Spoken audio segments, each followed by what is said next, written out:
Shalom, giving all praise to Yahweh B'Hashem, Al-Shai, B'Hashem, Rakakodah, Shalom to the 144,000 and the rest of the elect out there, Shalom to you all. Anyway, I'm going to entitle this video, Deuteronomy 28:68 did not take place in 70 AD. That's what these scholars and vocab and these other people say. Oh, the Hebrew Israelites say that's talking about slave ships going to America, the transatlantic slavery. That's not talking about. It's talking about 70 AD. But you notice they never. They'll mention Josephus, but they'll never open up the book of Josephus. I went into the book of Josephus where it said. I did this a while ago. I'm not going to do it today. Anybody want to look it up? They can look it up. Might do another lesson on it. When you read about. Remember Josephus, Flavius Josephus, whose real name was Mathathawa Bun Yahawada. You can check me on that, like to be good Bereans, and fact check me. The name Flavius Josephus was a name given to him by his slave masters, which were the Flavian dynasty, Vespasian, because he was a slave under them for about a year, and he was let free. He kept the name. He was known by two names, but we know him for the the complete works of Flavius Josephus, which he was able to see the destruction and record it. He was like a newscaster, so you can say he was able to put it in the form of a journal or op-ed. So you had certain Israelites that they didn't touch. So they said, oh, no, we're not going to touch him. He was a slave. He's a good slave, this, that, and the third. He had to kiss a little ass, be kind of almost like a Uncle Tom. He was, I believe he was proud of that name too. He was proud of both names. And he was able to, just like a newscaster, he was able to write down exactly what happened during that. So he was living in that time period. Whether he met the Messiah or whether he met any of the apostles, he has accurate, because he was there. He saw it in living color. So anyway, you have these Christian scholars that say the Hebrew Israelites say that Deuteronomy 28:68 is talking about the transatlantic slavery, and it's not talking about. You know why? Because they would erase that part of the curses. That no, it can't possibly be talking about that. What I may go into, you know what I'm gonna do? Let me do this and have some fun with this.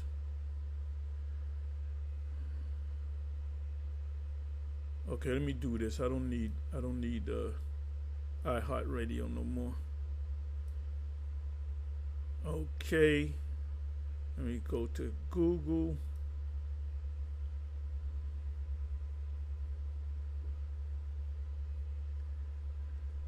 And let me put in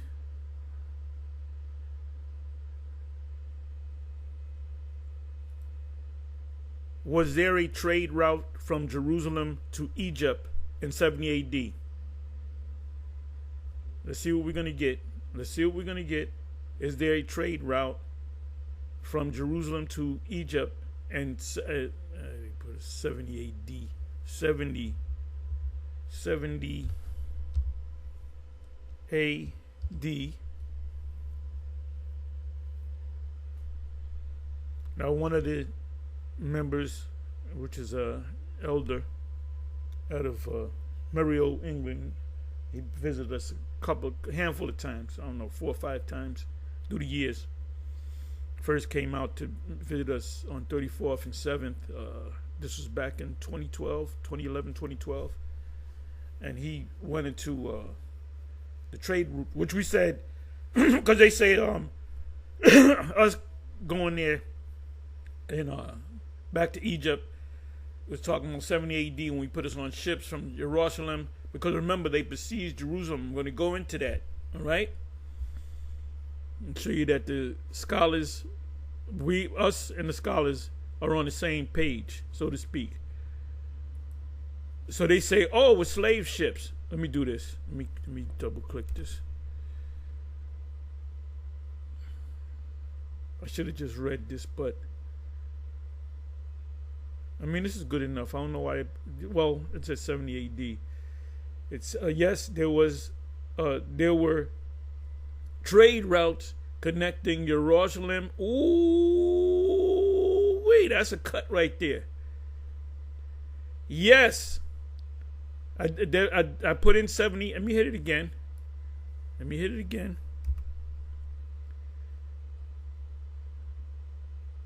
Okay, this is even better. But I'm gonna go back. Let's read it. This right here, this proves your theory that Deuteronomy 28:68, Deuteronomy 28:68. I can read it. That is talking about the Israelites during 70 AD. They went back into slavery in Egypt, and when they went back, they attempted to sell themselves, and no one wanted to buy them. So, in order for you to say that, in order for you to come out of your lying mouths that Deuteronomy 28:68 took place in 70 AD, well, three things have to happen. Well, a couple of things have to happen. More than one thing. They have to go back in slave ships, so you got to prove that. No record of the Israelites in Jerusalem being put on ships and being selling down to Egypt. Okay, so if it happens, well, half of them did. Okay, we can say that. But there was two. You could get on ships, or you could go to the coast. If you're going from New York to, I'm thinking of a river. Or let's say you're going from upstate New York. Let's say, I don't know, Poughkeepsie, New York. That's way up there. Or Fishkill. That's where a lot of the prisons. Jake from New York, from the Bronx, from Manhattan, they send him up to is that Fishkill? That's Fishkill. That's where you have Greenhaven up there, and I believe Comstock. We've been up there. We know that area. I wasn't locked up there, but we know people that was locked up in there. We passed them fortresses, which is pretty much in the middle of nowhere. That's why when you escape, they easily catch you. Anyway.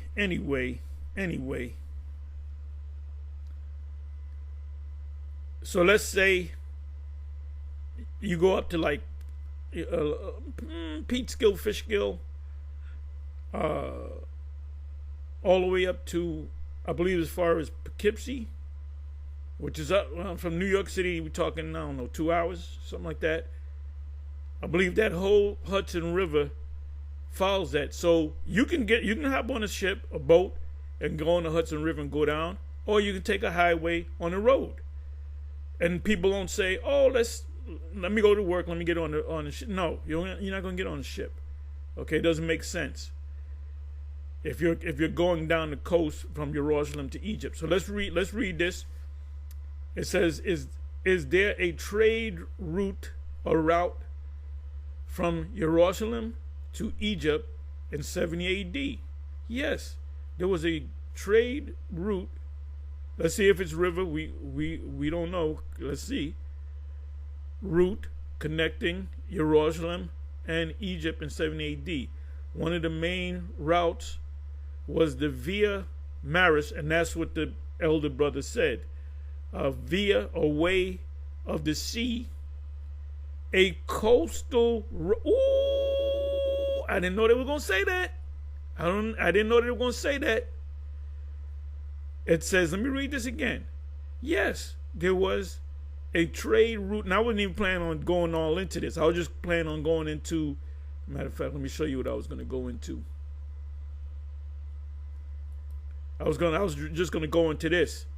So I said, well, let me go into the trade route, because I remembered the elder out of England mentioned it, because I mentioned it, but I didn't know the root. I mean, had I did the deeper research, I would have found the root. So he was the one that said, he said, yes, there is a root called the Via Maris. Via meaning way, Maris meaning sea. It means the way of the sea, which that way is on ground, right? Not on the sea. It says, yes, is there a trade route from Jerusalem to Egypt in 70 AD? The answer is yes. There was a trade route connecting Jerusalem and Egypt in 70 AD. One of the main routes was the Via Maris, way of the sea, a coastal road, not a river. So when they were taken into, and by the way, it was Israelite boys, Jew boys, the ages of, I believe it was 17 and above. If you was 15, they didn't mess with you, you know. I think they showed some type of comparison. No, you're 15, he's 11.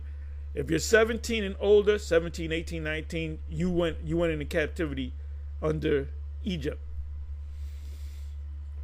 Okay, a coastal road, which is the ground, terra firma, that ran along the Mediterranean. By the way, if you're in Jerusalem, west of Jerusalem is the Mediterranean. Okay? It says one of the main routes was the Via Maris. I know a little Latin. Via, way. Maris means sea or waters. Marines, you know, submarine, underwater. So, way of the sea, a coastal road that ran along the Mediterranean coast. That's the Mediterranean coast. Passing through Israel and into Egypt. Additionally, the ridge route, that's another route, though less important for international trade. Remember, we would trade, right? Also connected Jerusalem to other areas and potentially to Egypt. So there's a lot of commercial activity going on coming out of Egypt. Right? That's all we need to read. Let me read this. Trade Routes of Palestine Map, Bible Odyssey, Via Maris, Wikipedia. I can go more into it, but I think I made my point. So when they tell you, oh, Deuteronomy 28:68 is talking about during the time of 70 AD, when they took first of all, they didn't take women. They didn't take women, they didn't take children. They took Hebrew boys from the ages of 17 and up, and when they went through a trade route via Maris. And they were sold into slavery. So let's come over here. So now we just found out that no, 70 AD was not a fulfillment of Deuteronomy 28:68. So when did that happen? All the scholars got it wrong. That happened during the triangle slave. Well, it's actually called the triangle trade, I believe it was. I'll look that up too. Because they dealt with slaves, they dealt with commodities. They went from, let's say, England, Portugal, Europe, Western Europe. They had commodities in the ship. They would go down into West Africa. They would drop off the commodities. They would make trade. They would take slaves. They would take the slaves to the Americas, North America, the U.S. They would drop them off, get more commodities, and they would go sell back into Western Europe. I mean, you can look it up. Matter of fact, I'm going to do that. Let me see here. Let me do this. I don't need this no more. And so when you go into this truth, you got to know maps. You got to know maps. Okay.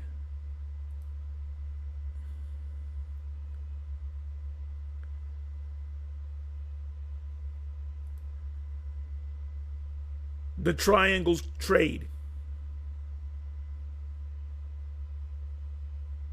So let's get into it.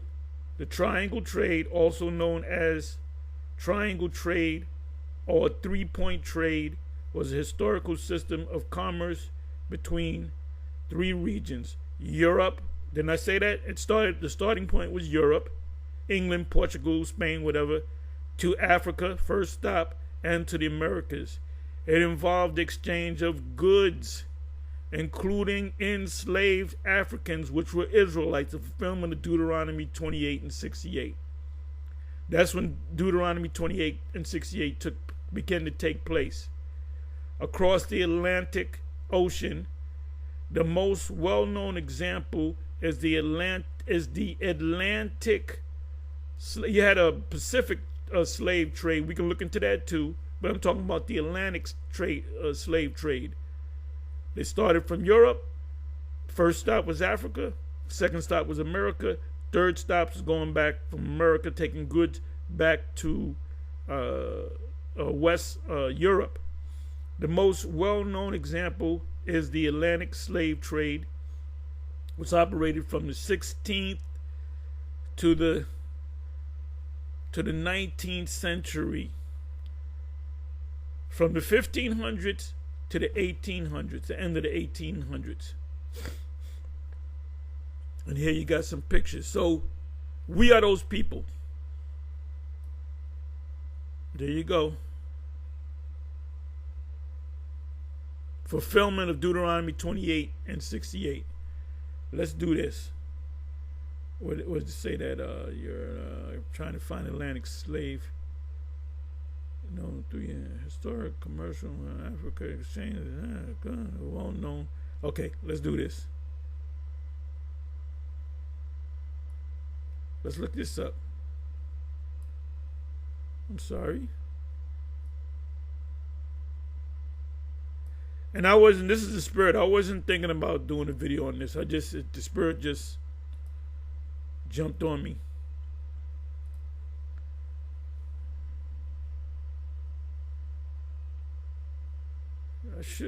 You know what? Let me do this. Let me do this. There's a difference there. The Atlantic slave trade was a specific component of the larger triangle trade system. The triangle trade involved a three-stage voyage: goods or commodities from Europe to Africa, enslaved people from Africa, which are the Israelites, Deuteronomy 28:68, to the Americas, the Atlantic slave trade, we're going to look that up, and goods from the Americas, commodities, back to Europe. So any direction they went in that triangle, they were becoming rich. Essentially, the Atlantic slave trade was the transatlantic journey where enslaved Israelites were transported to the Americas to fulfill Deuteronomy 28 and 68. This is your information, Esau. This is why we don't even look. We don't got to argue Esau no more. We don't need them. They need us. Well, I want to have we don't got to have a debate. You got $50,000 or $100,000, then we can have a debate. Then I can show up late to the debate. I can go back and forth to the bathroom. I can laugh. I can joke. I can act like I'm not interested. You could say that wasn't a good professional debate. I said I never said I was going to be professional. But you do got to give me $100,000 for showing up. Sign the contract, big boy. Sign the contract.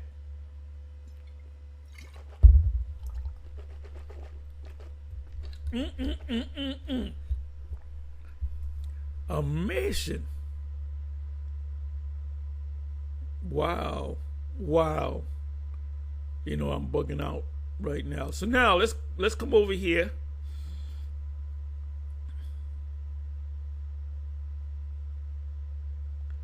So I put in Roman destruction of Jerusalem in 70 CE, common era, when Jews or Israelites were taken into captivity and slavery. So now we found out one major, if you don't remember anything about this video, remember the Via Maris, the way of the sea, which was on the coast. It said in 78 CE, the Roman army under Titus destroyed Jerusalem and the second temple in response to the first, I'll say Jewish wars, but Israelite war, because they were heavily taxing them. They said, no, we ain't paying these goddamn taxes. This event resulted, and by the way, this is also the fulfillment of not only Deuteronomy 28 and 68, but Deuteronomy 28. You can start around the 50th verse, really like the 43rd verse, but you get into like the 50, 51st, 52nd verses talking about the siege of the Romans besieging Jerusalem. And scholars will tell you that. Scholars will, if you go to the Bible Hub, they will tell you that that's when the Romans took down the Israelites. It said they shall eat their babies secretly in the siege, meaning cannibalism. And it's going to tell you right here that they that this siege happened in the time of the Passover in the springtime. And they knew there was going to be a lot of Israelites from outside of the land of Israel coming in. So they said we're just not going to get the citizens of Jerusalem or the surrounding areas. We're going to get mostly all of them because they got to come in because they studied our laws. This event resulted in a massive loss of life, with estimates ranging from hundreds of thousands to over 1 million, and many Israelites were taken captive and enslaved. Some of them were taken into Egypt. By what way? By the Via Maris. Like I said, the elder brother did find it. I knew that there was a route off the coast. It made all the sense in the world, but I didn't know the name of the route. So he did some research. I mean, eventually, if I was looking hard enough, I would have found it. But he actually pulled it up. So, hey, you gotta, when you're dealing with these people, you gotta see when they come at us. We're like the juggernaut, bitches. We're just like the juggernauts. When you come at us with something, we get stronger. We eat it up and we throw it back in your face. The arch of the Titus, and this is why vocab is getting so fucking fat. I mean, every time we see him, he gets fat. Vocab, start doing what we do. We're concerned about you, bruh. You gotta, if you watch like Apostle Gabar and I'll name some other names, myself, and recently I heard the elder at the Dallas, Yashawamba. He said, I got to do my walk. I'm just getting ready. And I'll say that. I said, I just finished doing my walk. And I'm going to hit the weights. Or let me do this so I can do my walk. And then I do my walk, and then I hit them weights. And the way I hit them weights, you can hang with me with these weights, because I don't do like 3 reps. I'll do heavy weight with maybe, they'll say 12. I'll do like 20. I might do 4 sets of 20 on the let's say the military press. And then what I do is I go to the next exercise. I hit the squats, I hit the lunges, I go to the next exercise. I don't be walking around going to the bathroom. I hit one. It's called a superset. And then we'll drink I'll make like a smoothie, and I right in front of me I have a what's called Well, you guys drink Gatorade. I don't drink that, guys. It's nothing but chemicals. I drink actual drink that rebuilds my electrolytes. So I make it myself. Consists of raw honey. What do you call it? Sea salt. Sea salt, organic sea salt. Spring water. What else? Lemons, juice from the lemons. And I drank this morning because I tried to give it to my dog, my two pits, which are not my pits, but they're my pits. They didn't like it, you know. So when they go out, they don't get messed up. So I drank it. I drank a couple of gulps, and I felt the energy surge in my body. Yesterday, was it yesterday? Yesterday or the day before, I had a super green smoothie. I had about 20 ingredients in that smoothie. Really more than 20 ingredients. But because there's one thing I use that's one ingredient that has many organic ingredients in it. And if I drink that 6 in the morning, I'm good for the rest of the day. I got to remind myself to eat something. But I'm doing my walks. I do my walks with the weighted, sometimes a 20-pound weighted vest.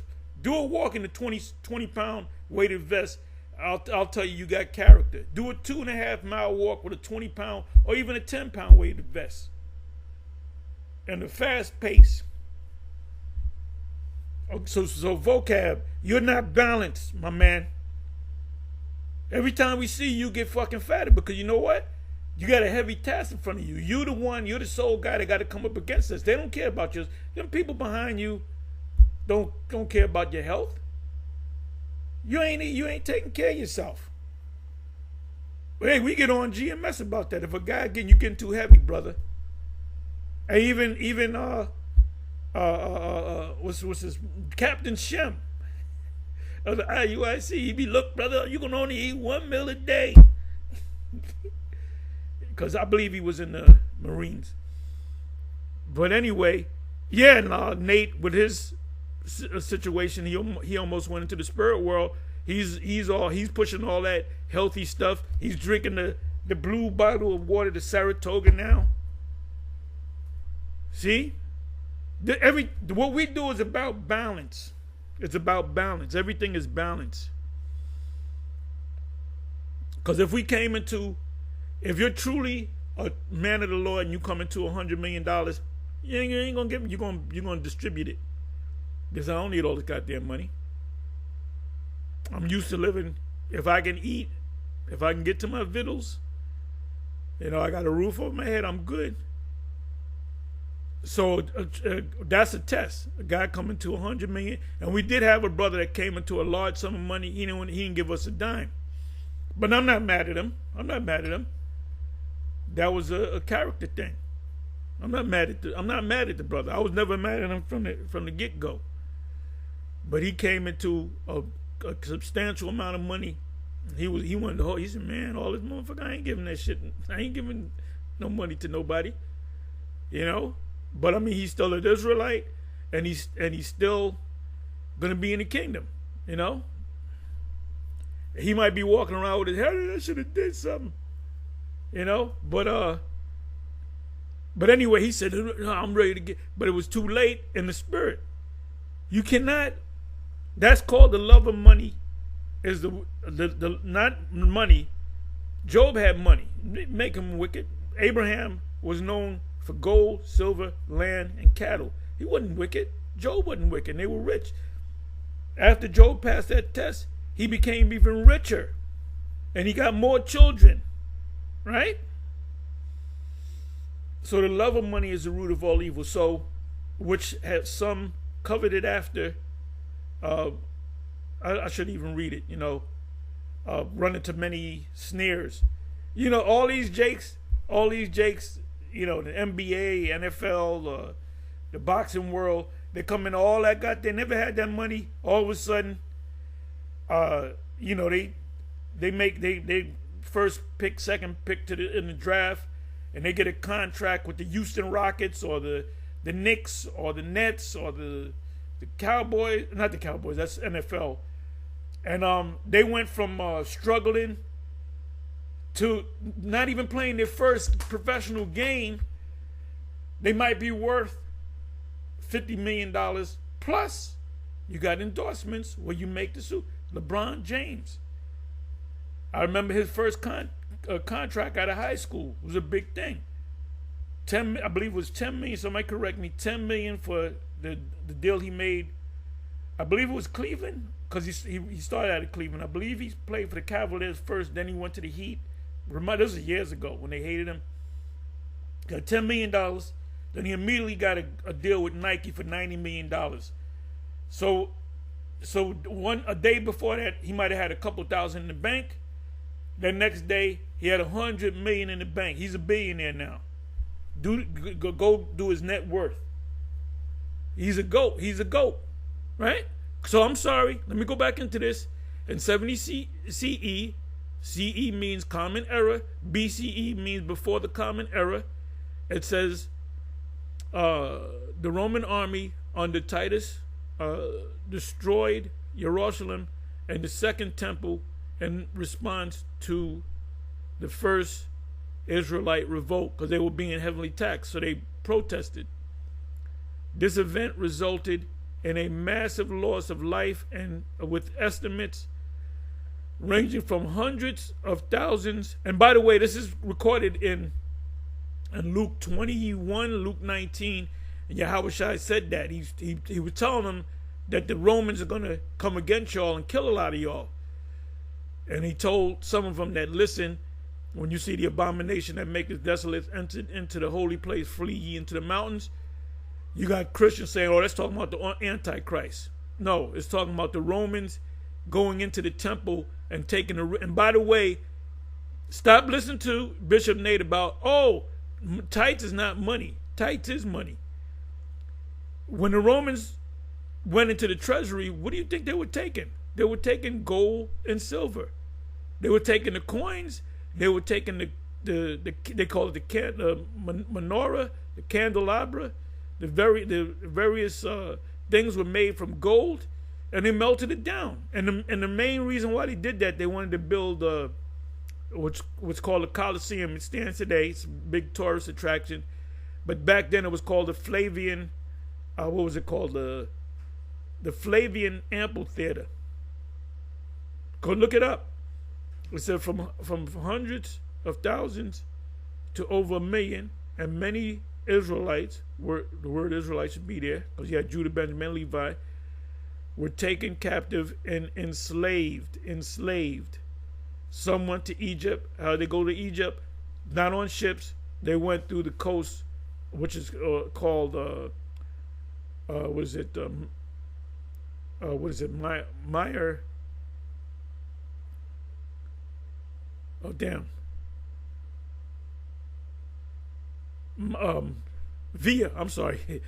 Via Morris, way of the sea, which is a coastline.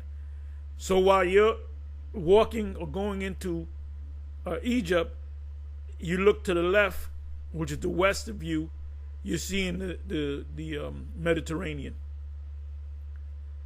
It says the Ark of the Covenant, the Ark of the Testament in Rome commemorated, which is an honorary ark, commemorated the Roman victory and the spoil taken from the temple. What was the spoil? Gold, silver, precious things that was worth money. So the Levites did receive. What do you think the money changes was all about? They were exchanging money. If you got a piece of a gold coin, silver coin, or whatever from Egypt, that particular coin, you got to look it up.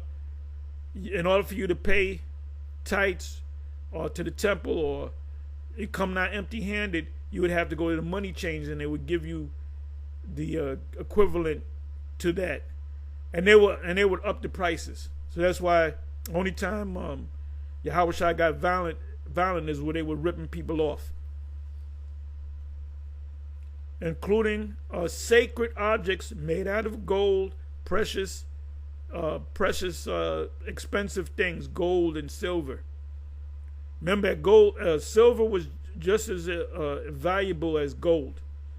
In Egypt, during the time of Moses, during that time period, 2 silver ounces would get you 1 ounce of gold. So you have a gold silver ratio was 2 to 1, 2 silver to 1 gold. So if you raped a girl, you had to pay the father 50 shekels. Yeah, you better be a millionaire, bro. You better be a millionaire.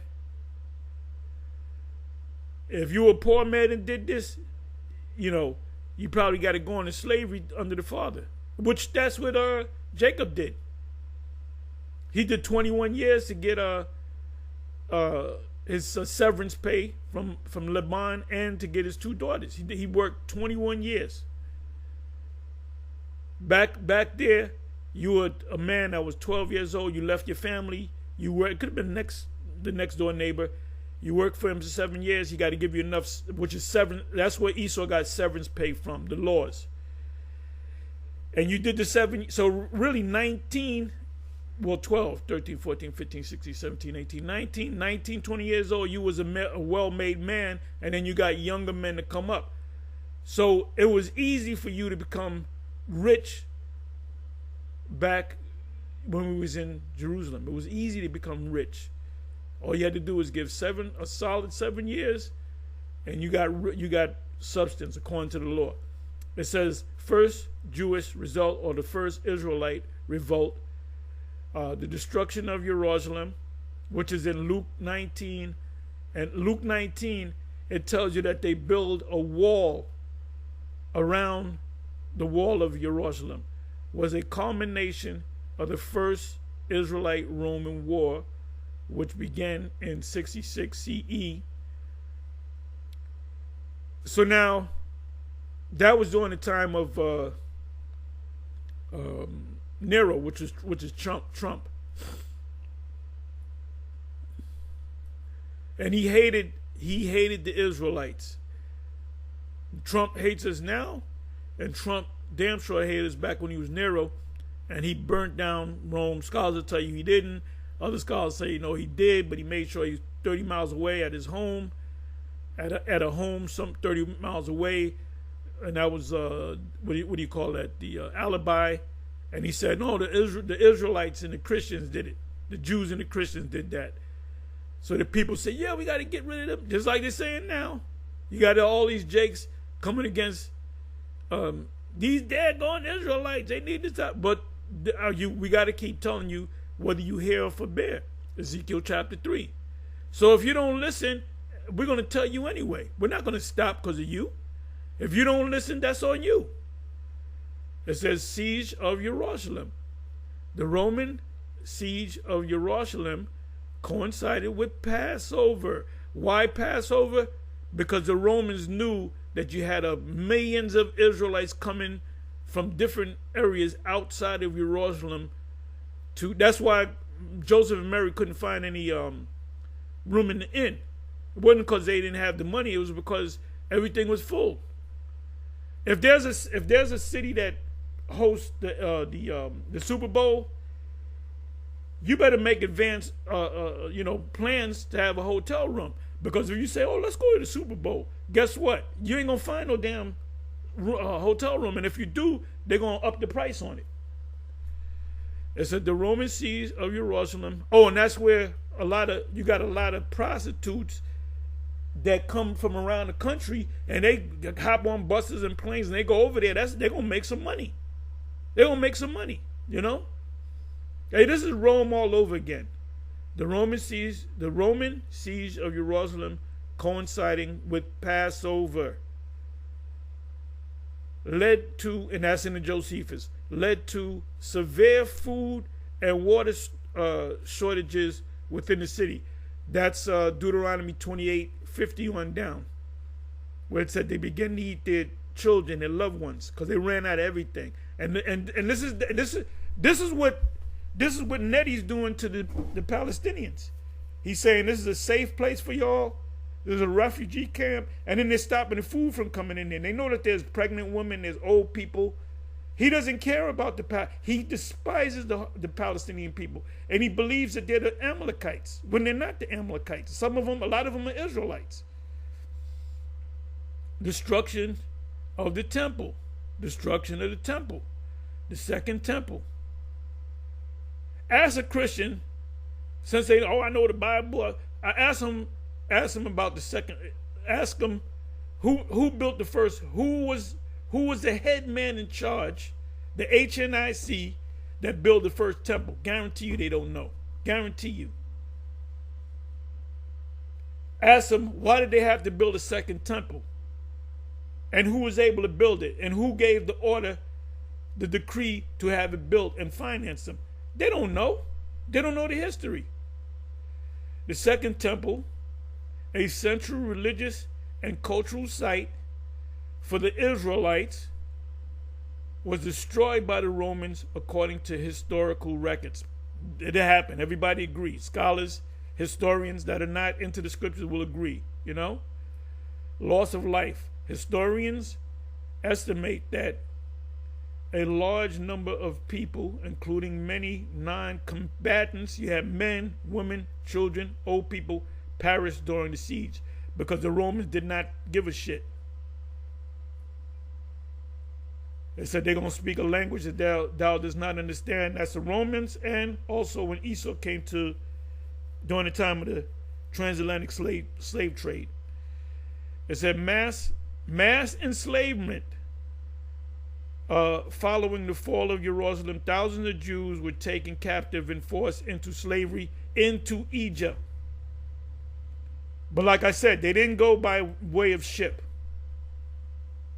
Like I said, anytime they say, well, I was talking about 70 AD, well, when did they go on ships? They never went in ship. They went through they went on the coast, which was the coastland of the Mediterranean, being on the right side of them, which is west of them, west of Jerusalem. They didn't hop on ships. They went through that coastland, which was the Via Maris. The Via Maris. It was a commercial coastline for trade, and part of the trade was slaves. Roman triumph procession. A procession is a march. In the ancient world, you would have your armies, your general. This is the general. He led the blah, blah, blah. And then you would have the slaves that you conquered. You would have them shackled up.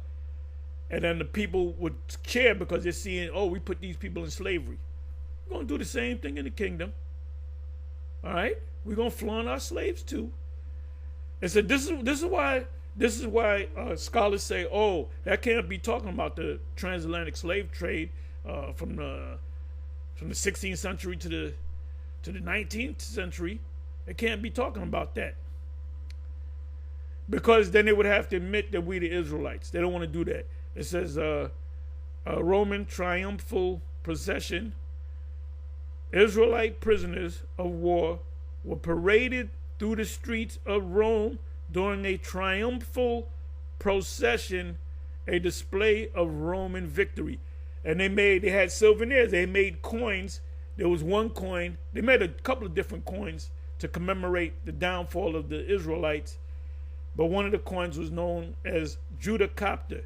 Judah, Yahweh is captured or conquered. End of the revolt. While the destruction of Jerusalem, by the way, which means city of peace, marked a major turning point, the first Israelite-Roman war continued for a few more years. Because remember, it started getting heated up in 70 AD. That's when they took Jerusalem down in 70 AD. It's right here. So it started up in 66. That's your Daniel 9 right there. 7 years in the middle of that. The middle of that was the 70. Right? Then it went into 74. So it was like a 7-year back and forth. But it got hot and heavy from 70 on. Masada. That was a 73, 74 AD or CE. So you Christians, man, you can't deal with us. Can't deal with us. Okay, destruction of the temple. Right when it said there should not be a stone left on top of another, fulfillment of 70 AD. Loss of life. And they're going to pay. See, they don't want to admit that because they got to say, you know, they know the scriptures, the divine law says anybody leaving somebody into captivity should go into captivity. So they know they're going in. They would have to admit that they're going into captivity. And these top scholars, biblical scholars and historians, they all know who the Edomites are. They all know who the Israelites are. And they all know that their kingdom's coming down. Historians estimate that a large number of people, including many non-combatants, perished, men, women, and children, old people, during the siege. Many pregnant women. They didn't care. They didn't care. Mass enslavement following the fall of Jerusalem. And slavery has been around since time immemorial. Slavery has nations that are more powerful than other nations enslave other nations. There's never been a time in history where there's no slavery. Everybody just loves everybody. We're all equal. No, that shit doesn't. That's a dream. When you wake up out of that dream, you wake up to reality. Thousands of Israelites were taken captive and forced into slavery. Not in ships. They went through that coast, that trade route. Roman triumphal possession. Israelite prisoners of war and were paraded through the streets of Rome during a triumphal possession, a display of Roman victory. Now, Christopher Columbus did that to the first 500 slaves among the Northern Kingdom. He paraded them. What was that? Somebody help me out, y'all. That was in Spain. I forget the town in Spain. I can look it up. It's no big deal. Somebody look it up for me. I'm not gonna look it up. But there was an actual. Give me a second. Let me do this. Okay, I don't need this no more. Let me bring this over here.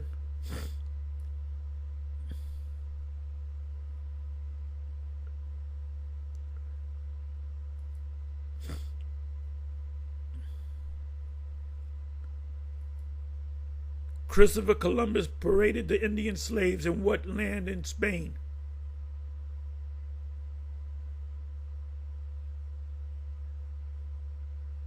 Okay, which servant governor Hispaniola? Christopher Columbus paraded the Indian slaves in what city? Let's put down city.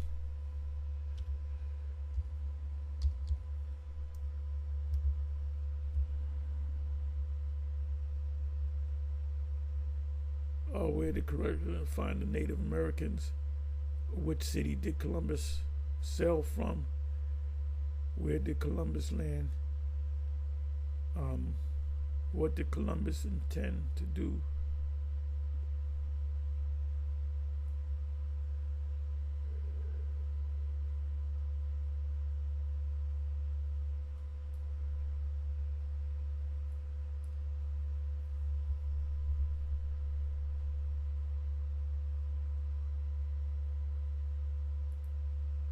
What part of Spain did Christopher Columbus take the slaves?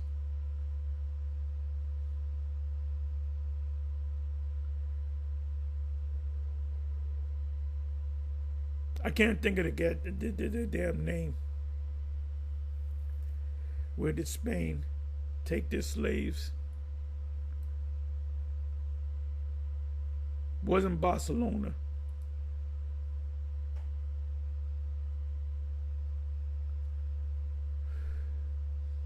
The Spanish began to import African slaves which were Israelites. What part of Spain did Columbus come from?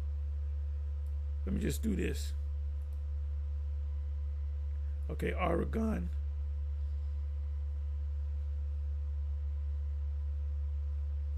Anyway, somebody get it for me.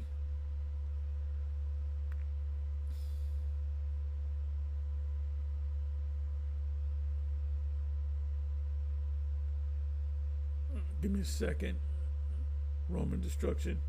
End of the revolt, while the destruction of Jerusalem marked a major turning point. The first Israelite-Roman war continued for a few more years.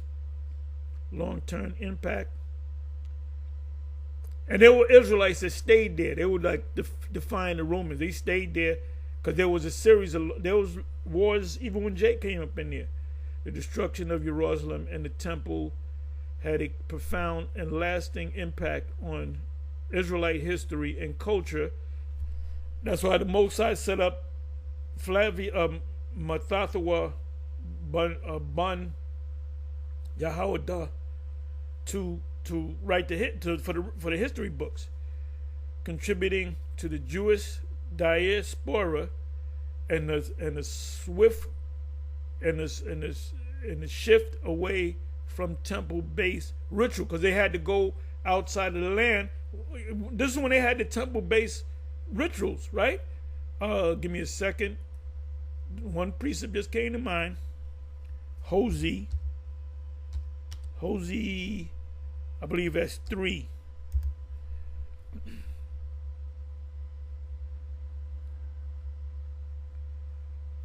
For the children of Israel shall abide. For the sons of Israel shall abide many days without a king, and without. That's us now. We don't got a king, right? We don't got no one guy. He's the main guy of Israel. Without a prince, a leader. That's why you got so many different groups. Now I just found out that the Sakari out of Texas, I don't know if that's Houston or Dallas, that they got their own. They got a thing called Masada. And so they broke off. There was a lot of the break-offs going back to One West, but you had a lot of break-offs in other cases. You got a lot of break-offs now, you know. And without a sacrifice, right? Because we're not sacrificing nothing right now on this side. And without an image, right? I'm gonna look up the word image. And without an ephod. And without a teraphim. We're going to look the words up. Image, ephod, and teraphim.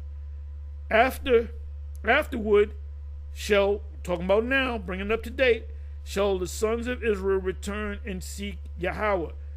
We know that we found out in the place where it was said, ye not my people, there shall be said, ye are the sons of the living power. We found out that we're Israelites. In a place where it was said, ye are not my people, there shall be said unto them, ye are the sons of the living power. After shall the sons of Israel return. So we're returning right now. This is being fulfilled right now. We're in the midst of this prophecy. And seek Yahweh. And how do we seek Yahweh? By knowing his name. There, the Most High and David, their king, and shall, Hosea 1 and 10 and 11, shall fear Yahweh. How you going to fear Yahweh if you don't know his name? And his goodness in the latter days. The latter days is what we're living in, the latter days. And Esau knows it, and they're scared. They're scared. They should know that war going on in the Middle East, you know, in the Levant, those series of wars, they should know that that's going to lead up to Armageddon. That's going to lead up to World War III. You had a picture. I did a video yesterday. I'm getting ready to close. But I can keep going. I'm long-winded, bro. I can get all kind of precepts and things coming to my mind. I got to pull back. But anyway, you had a gathering of NATO nations. They took a picture. Matter of fact, you know what I'm gonna do? I'm gonna show you bring up the video. Let me do this. Okay, give me a second here.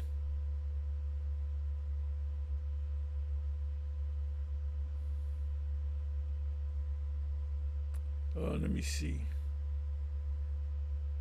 All right, could this be it? No, this is not it. Nope. Let me do this.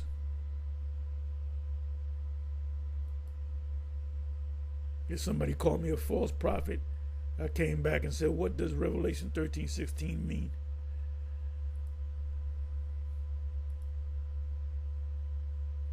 Come on now.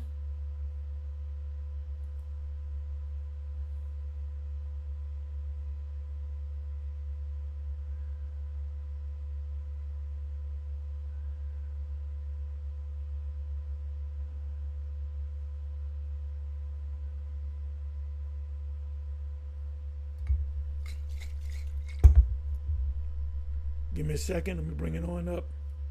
And I will show you that. Here it is right here. And the Elohim made the beasts of the earth, the actual animals. This is the picture, or the still. It says Trump booed to his face at NATO. These are the reps, presidents of the NATO nations, and look who's there. Zelensky.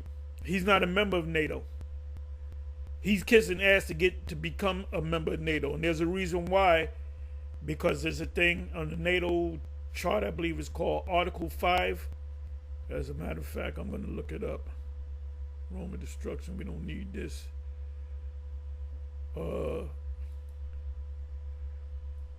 Give me a second.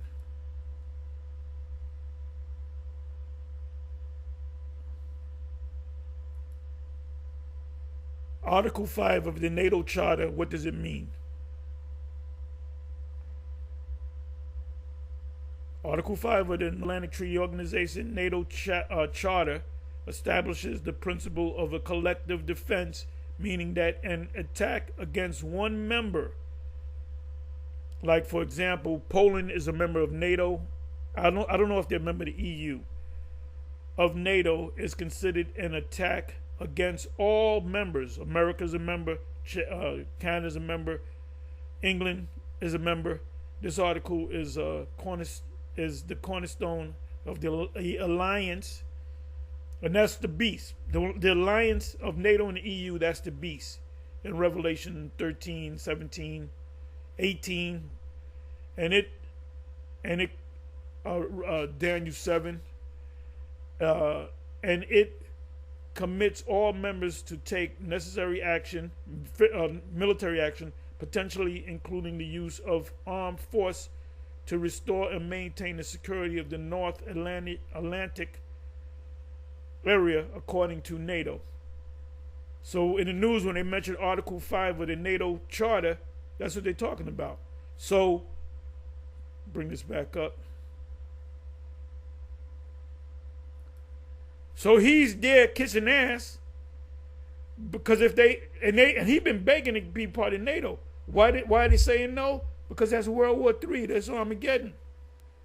The very minute they say Ukraine is a part of the NATO alliance, if Russia, there has to be a immediate ceasefire. If Russia lobs a missile of any kind, a gunshot is shot, a Russian soldier shoots a Ukrainian soldier, that's World War III. And they know that because they have scholars, biblical scholars that know. So they must know that they're the Edomites. They must know who the Israelites are. They must know who the Moabites are. They must know that they're all going into captivity if they're Edomites. Because you might have a couple of them that might be Jake. And that's Nero. That's Nero right there. Hey, so anyway, I'm gonna cut it short. Anyway, with that, on to the next Shalom. I hope y'all learned something. Shalom.